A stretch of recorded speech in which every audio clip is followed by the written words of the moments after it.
Bonjour, alors dans le premier module asynchrone que nous allons voir, nous allons aborder l'histoire de la philosophie pour enfants, ses visées et ses principes qui sont derrière tout ça. Alors, nos sites d'apprentissage, alors ce qu'on veut vraiment réussir à faire grâce à ce module, c'est de comprendre comment la philo pour enfants a commencé et comment et connaître les différentes visées et principes, comme je vous disais un peu plus tôt.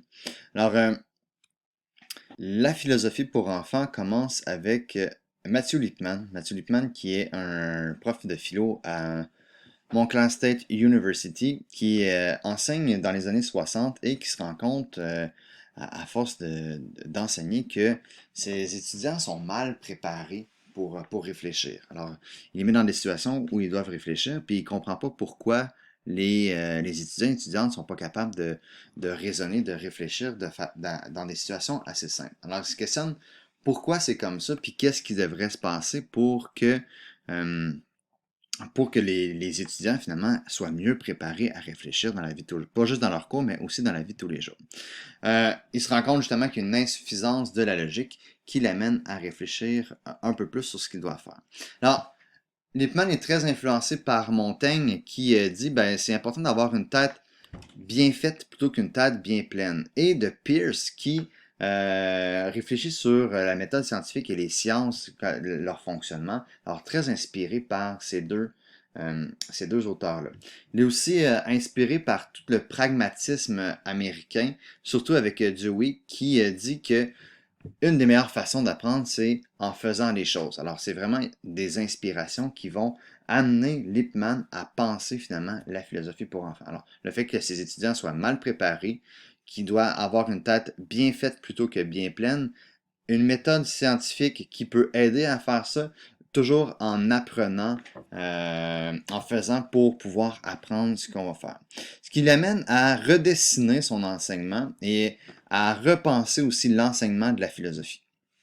Alors, à partir de ce moment-là, alors vers la fin des années 60, Lippmann commence à réfléchir à tout ça pour finalement arriver à un premier livre, à un de ses premiers livres, enfin, de ses premiers écrits sur ça, euh, pour une école de la pensée où il expose toute sa théorie, l'importance d'avoir une formation logique dès le plus jeune âge. Alors, dans cet esprit-là, il dit que c'est important d'initier les jeunes à faire de la philosophie rapidement. Alors, dès que les jeunes sont en mesure de faire la philosophie, le plus tôt possible, les amener à pratiquer la philo et à développer la logique pour justement les préparer à réfléchir, peu importe dans quelle situation, soit dans une situation quand ils sont étudiants dans l'université ou dans la situation de tous les jours.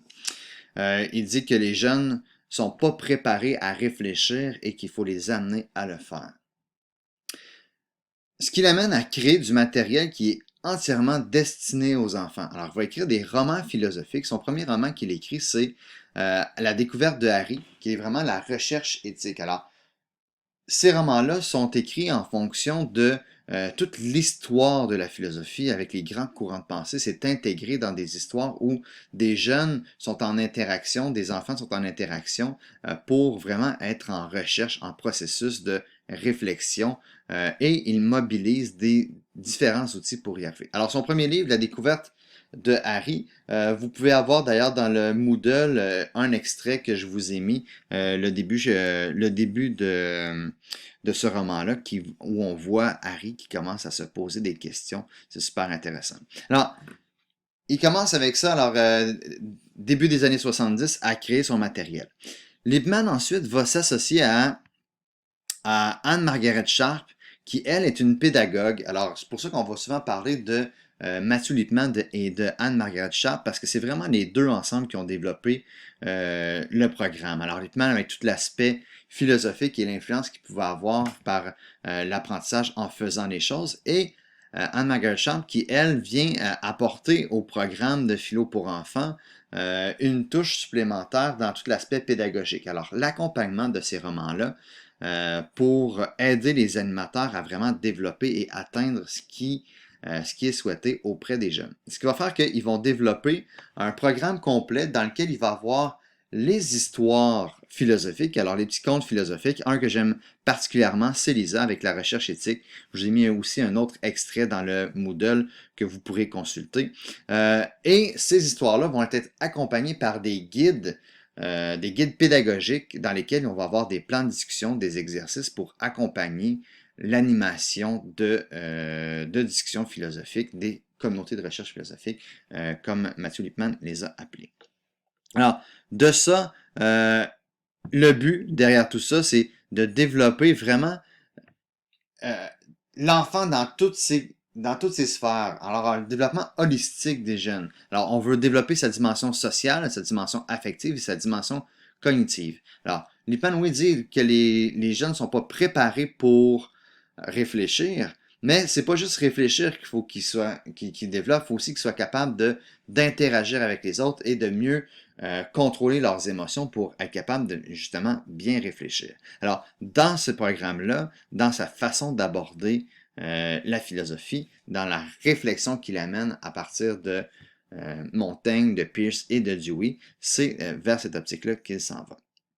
Alors, qu'est-ce que ça donne? Ça va donner que Matthew Lipman va avoir un programme pour amener les jeunes à penser par et pour eux-mêmes, alors développer une pensée pluridimensionnelle, une pensée à la fois créative, à la fois attentive et à la fois critique. Et tout ça est possible grâce à différentes habiletés de pensée qu'ils vont développer. Alors, l'ensemble de ces romans, plus les guides d'accompagnement qui sont créés par Lipman et Sharp, vont viser le développement de ces différentes dimensions-là de la pensée et des habiletés de pensée. On aura la chance de voir ça un peu plus en détail plus tard.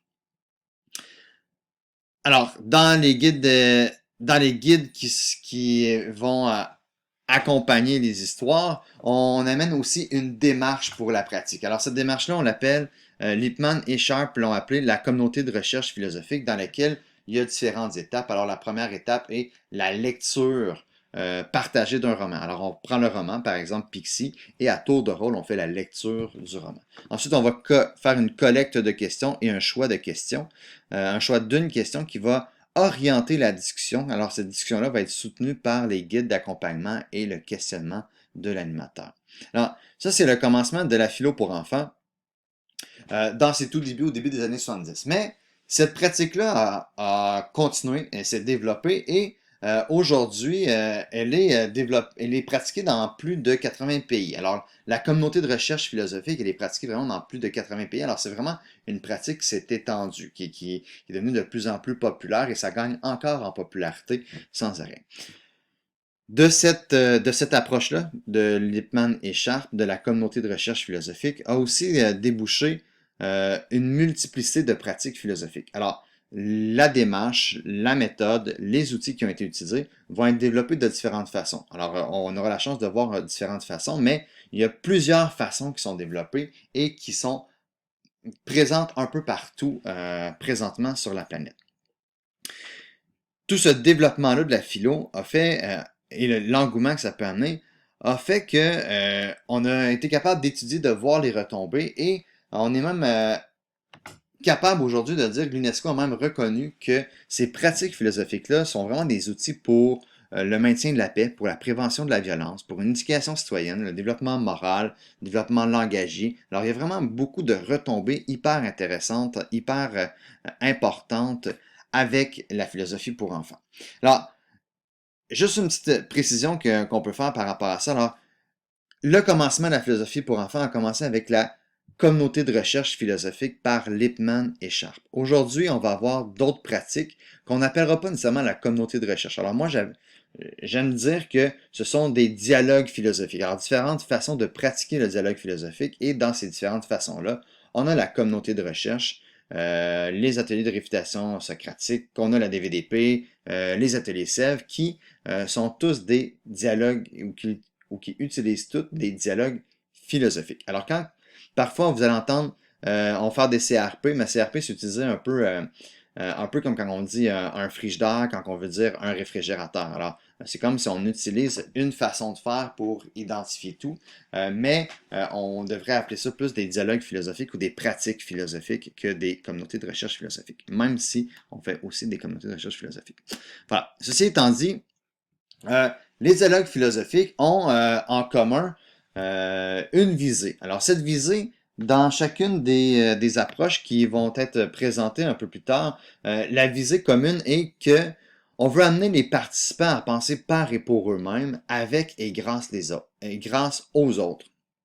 Alors, le but est vraiment de leur permettre de développer leur pensée, d'être capable d'avoir une pensée autonome et libre, mais ça, toujours en participant avec les autres et en étant aidé des autres. Alors, c'est vraiment le but qui est derrière cette pratique-là, de être capable de penser par nous-mêmes, alors que ce soit nos idées, mais que parce qu'on est ensemble, on est capable d'aller plus loin, de faire plus et de dépasser des limites qu'on peut avoir. Alors, c'est vraiment l'idée de penser par et pour soi-même, alors pour que ce soit mes pensées à moi, mais que les autres peuvent contribuer à développer ces pensées-là et que moi, je peux contribuer à développer la pensée des autres ou les idées des autres.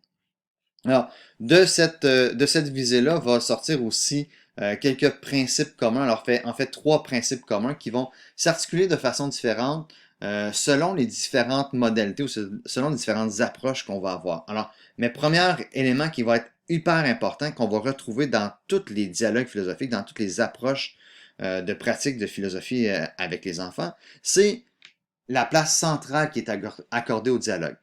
Dialogue qui amène des échanges et qui amène une collaboration. Alors, on n'est pas dans un dialogue de confrontation. Alors, on n'est pas vraiment dans un débat, même si souvent on va parler de débat et en Europe, ils vont parler quand même de débat, mais on est plus dans une collaboration, une délibération dans ce qu'on va chercher. Alors, on ne veut pas essayer d'avoir raison sur quelqu'un, on veut essayer de construire avec cette personne. Alors, premier principe central dans chacune des approches en dialogue philosophique, c'est le dialogue.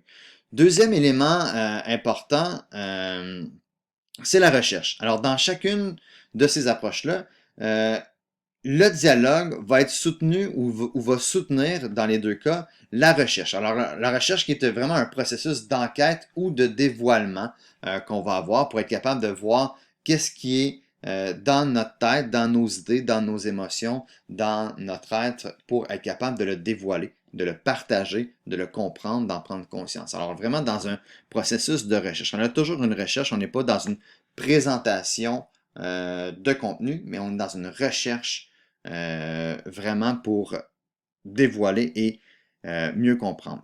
Justement, cette compréhension-là va se faire par le troisième aspect, l'aspect philosophique, où le dévoilement et l'enquête qu'on va faire, c'est pour être capable d'avoir davantage de sens et de validité pour l'expérience. Alors, si on se pose ces questions-là, si on interagit avec les autres, mais c'est parce qu'on veut comprendre qu'est-ce qu'on est en train de vivre pour y donner plus de sens, pour être capable d'avoir une meilleure justification et être mieux dans ça. Alors, ça, ce sont les principes qui sont communs dans la philosophie pour enfants. Alors, peu importe l'approche qu'on va prioriser ou qu'on va aborder pour faire la philo avec les enfants, on va toujours retrouver l'aspect du dialogue, de la recherche et de la philosophie.